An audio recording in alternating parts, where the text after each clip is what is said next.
Bonjour tout le monde et bienvenue dans cette nouvelle vidéo. Aujourd'hui, je vais vous parler un peu des objets, des outils pour la maîtresse, enfin pour moi, quoi, en gros. Donc je vais vous présenter tout ça. L'année dernière d'ailleurs, je devais vous faire une vidéo avec les outils pour les élèves, je crois. Ou c'était l'inverse, c'était mes outils que j'avais pas fait, donc du coup, bah là voilà. Et sinon, les outils pour les élèves, ce sera dans la prochaine vidéo, donc ne la loupez pas. Alors, on commence tout de suite par le commencement. Alors déjà, je suis Audrey, bienvenue dans ma classe. Je suis enseignante en CP, donc on apprend à lire, à écrire, à compter, tout ça. C'est une année hyper importante. L'année dernière, c'était ma première année en CP, donc du coup, c'était un peu l'expérimentation. Et cette année, ça va être le best of the best. Franchement, on a du lourd. Alors, tout d'abord, forcément, qui dit CP dit apprentissage de la lecture. Nous sommes toujours sur Taoki. Je vous l'avais présenté, je crois, l'année dernière. C'était la version rouge, la version qui datait pas mal d'années. Celle-ci, c'est la version 2016, donc elle date quand même aussi, elle a 6 ans, cette version.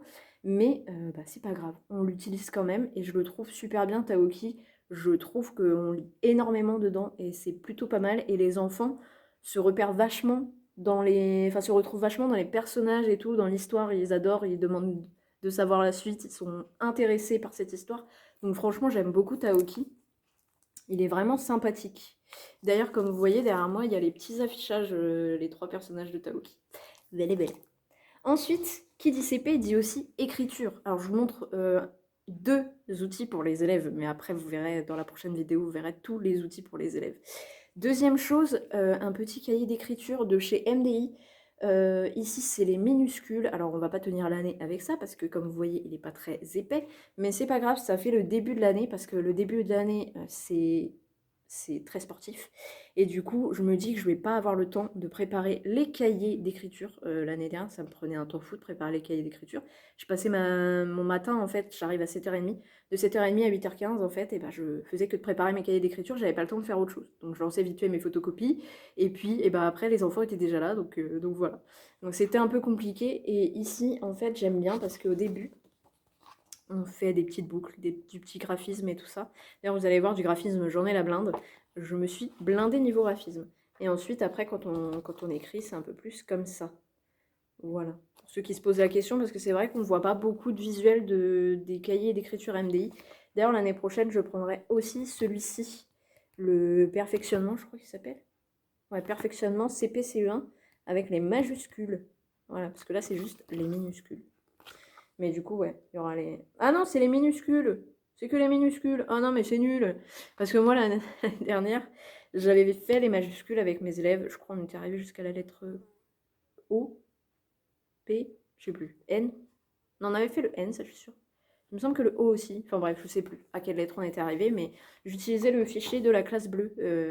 J'essaierai de vous le mettre en barre d'infos si j'oublie pas. Et si jamais j'oublie et que vous voulez absolument ce lien, n'hésitez pas à me le dire en commentaire et je vous le mettrai parce qu'il n'y a aucun problème.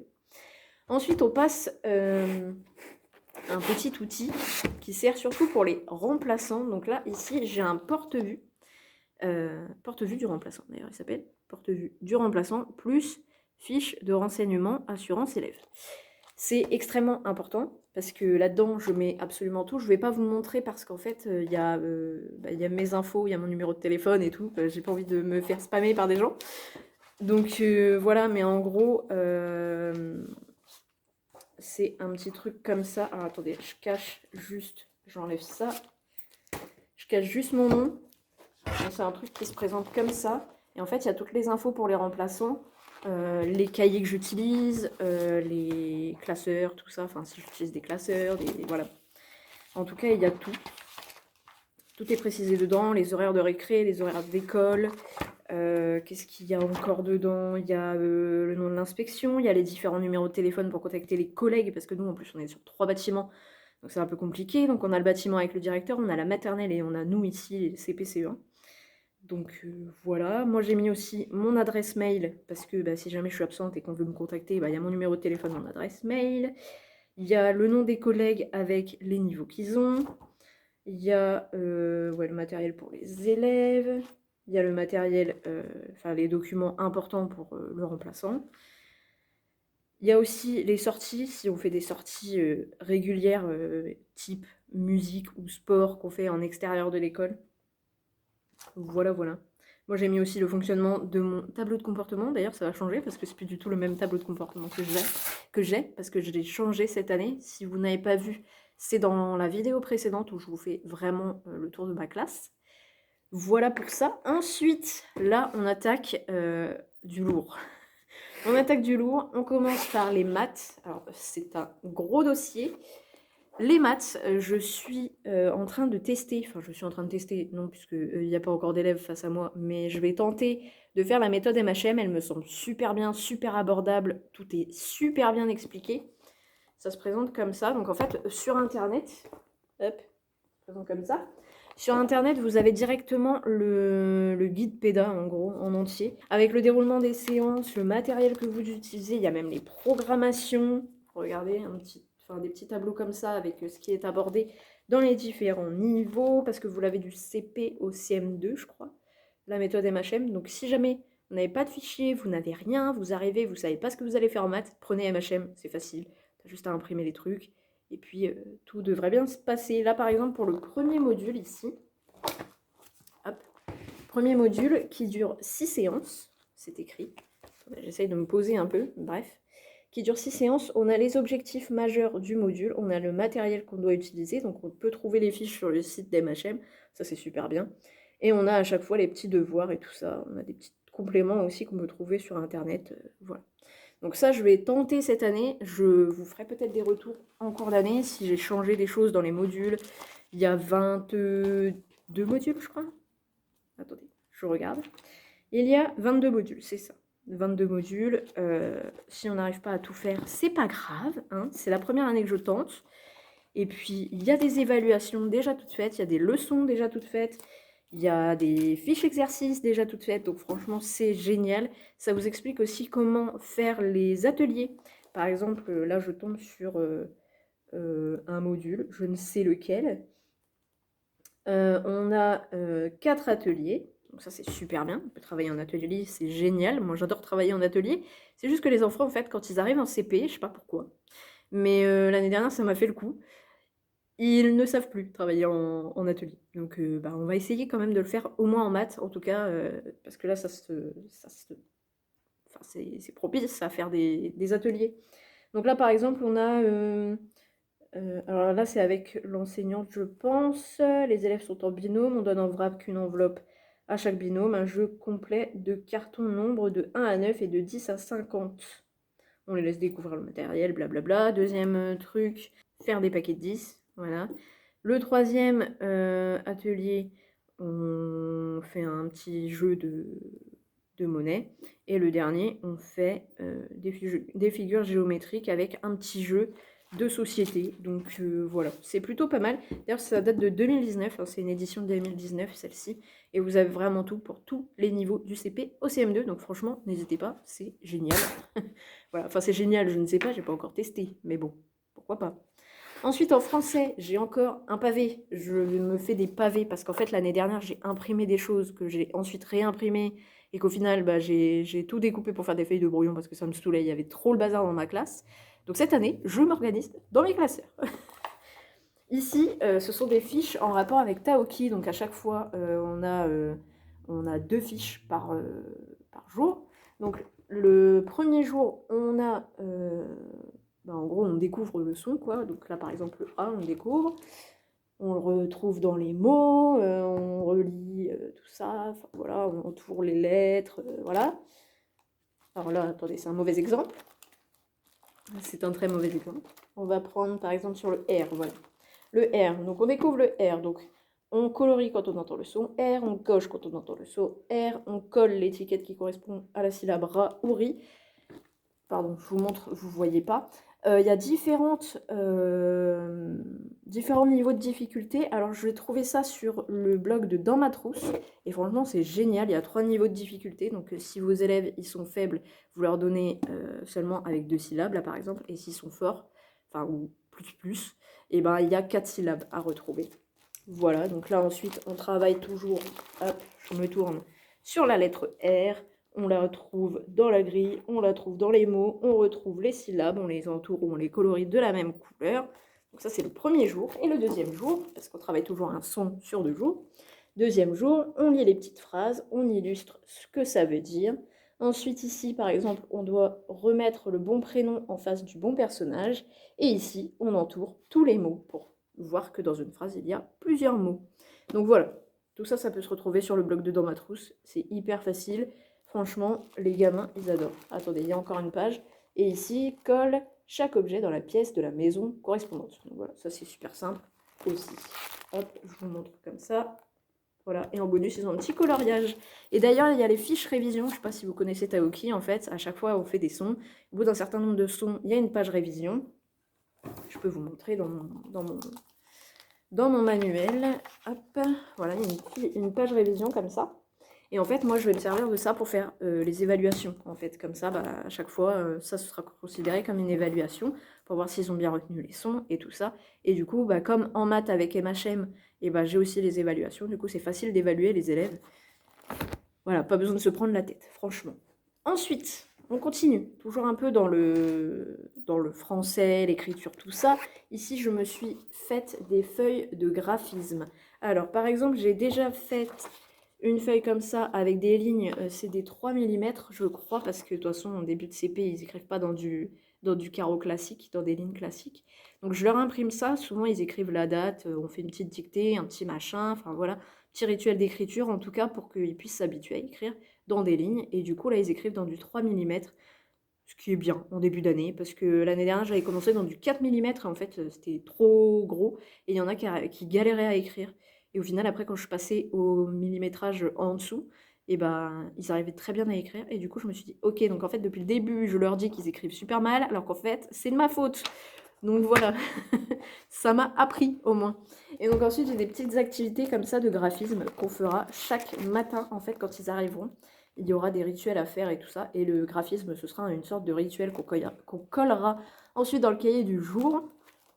Et ça, ce sera tous les matins. Ils arrivent, ils posent leurs affaires et hop, ils prennent leur petite fiche de graphisme. Hop, voilà pour ça. Et dernier classeur, c'est le classeur de Questionner le monde et EMC. Alors là, j'ai déjà préparé, par exemple... Bon. Du coup, j'ai fait mon classeur comme si c'était celui des enfants. Donc, j'ai mis les intercalaires avec à chaque fois ce que c'était. Et du coup, j'ai déjà fait ma première séquence. Enfin, ouais, séquence. Sur le jour et la nuit. Hop. J'en ai fait aussi une deuxième sur la journée. Et ainsi de suite. Et voilà. Mon classeur, lui, n'est pas blindé, par contre. Voilà. Alors aussi, j'ai pas... ici, je crois que je l'ai laissé chez moi, d'ailleurs. Attendez, je regarde. Je vérifie. Ouais. Je l'ai laissé chez moi. En anglais, je vais utiliser Ghosty. Je vous mets la petite image de Ghosty ici. C'est pareil, c'est hyper interactif. Il y a des vidéos à faire regarder aux enfants. On parle beaucoup anglais. On écoute beaucoup de l'anglais. C'est génial. Il y a des flashcards, des machins. Ça manipule à gogo. C'est ce qu'on a besoin en CP, en fait. Parce qu'en CP, on n'est pas encore capable d'écrire, d'être bien concentré, tout ça. Donc, on manipule au maximum. Dernière petite chose que j'ai à vous montrer, c'est pour la lecture-compréhension, parce que du coup, on travaille quand même un peu la compréhension avec Taoki, mais on travaille surtout la lecture, quoi, enfin, apprendre à lire, quoi, et pas forcément apprendre à comprendre. Donc du coup, pour apprendre à comprendre, j'utilise la méthode trampoline. Alors là, j'ai un fichier d'élèves, mais sauf que mes élèves ne l'ont pas, donc bonjour la photocopieuse. J'espère l'année prochaine pouvoir l'acheter, c'est parce qu'en fait, cette année, j'ai explosé mon budget, littéralement, en rénovant mes livres de Taoki, parce que ça coûte une blinde, les livres de lecture, parce que c'est pas des trucs qu'on bouge souvent. Par contre, les petits fichiers MDI, ça va quoi. C'est relativement... Sur Pichon, ils les vendent par 5 en plus, donc, et ça vaut le coup de les acheter par 5 que individuellement. J'ai regardé un peu le prix quand même. Donc trampoline ici, on travaille beaucoup la compréhension, donc on a des livres qu'il faut aussi acheter. Donc je crois, si ma mémoire est bonne, attendez, je vais regarder. Donc à chaque fois, ça se présente comme ça. En fait, les enfants, ils ont le petit texte là dans l'encadré vert en haut à gauche. Et ensuite, on a une série de petits exercices à faire pour comprendre ce qu'on a lu, quoi, tout simplement. Donc pour la première période, l'histoire qu'on lit, c'est Mon chat Uma. Alors c'est un petit livre, c'est assez simple. Et en fait, c'est quasiment une seule page à chaque fois. Donc voilà, là par exemple, il n'y a pas énormément de lecture. Hein. La lecture est faite par moi. Du coup, là, c'est de la compréhension. Donc c'est pas à eux de lire, c'est moi qui lis. Et ensuite, on répond à nos petites questions. Donc ça, c'est le premier livre pour la première période, je crois. Ensuite, on a pour la deuxième période Le plus féroce des loups. Donc là, c'est pareil, hein, il y a un peu plus de texte quand même. Attendez, je vous montre une image. Hop, donc il y a un peu plus de texte, oui et non, quoi. Ça se lit vite aussi. Ensuite, en troisième période, qu'est-ce qu'on a? Troisième période, on fait une petite enquête, mystère et enquête, ça s'appelle, avec Splat agent secret. Donc voilà, c'est une petite enquête policière. Je n'ai pas encore lu les ouvrages, hein, je découvrirai ça avec mes élèves, je pense, ou juste avant de le faire avec eux. Mais voilà, donc petite enquête policière, c'est bien sympathique. En plus, avec cette méthode-là, on découvre vraiment tous les types de lectures en fait, qu'on peut retrouver dans la vie de tous les jours. Ensuite, en période 4, on est sur un documentaire plutôt. On est sur Dokeo, les dinosaures. Donc là, c'est pareil, hein, on a un peu de lecture, mais c'est totalement différent, en fait, puisque du coup, ici, c'est des sciences, en fait, qu'on fait. Et du coup, voilà, c'est pour... voilà, c'est une histoire et des jeux. Voilà, c'est pour faire un peu les scientifiques et tout ça. Et du coup, en dernier, nous avons Souvenir de Gibraltar. Alors ça travaille les émotions, apparemment. Moi, j'ai pas encore lu. Mais bon, là, du coup, c'est vraiment une lecture, une grosse lecture, là, cette fois-ci. Et comme ça, on travaille